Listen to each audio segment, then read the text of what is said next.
Hello there, this is Clone Brother Reviews, and in today's video I'm going to be showing you how you can make Rexin Around, or Blue Hat Guy as some people have been calling him. This was requested by Maya W Photos on Instagram.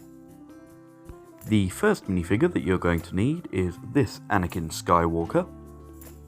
You're then going to want to take the torso and hands from this Owen minifigure. I think he's a Jurassic World character. I then added the arms from this Chewbacca, but any brown arms will do. The head for this minifigure comes from Snap Wexley. And then finally, the hat comes from this Ninjago Pirate minifigure. If you've done it correctly, your minifigure should look something like this. Feel free to pause here if you just need a reference photo.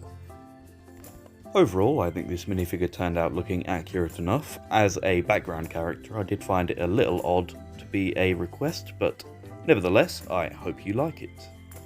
If there are any other characters that you would like to see me make in the future, feel free to leave a comment down below or reach out to me on my Instagram page. If you would like to see some more Purist Custom LEGO minifigures, feel free to click on the playlist, which should be on the end screen now. Also subscribe so you don't miss out on when I make my next one. Thank you for watching today.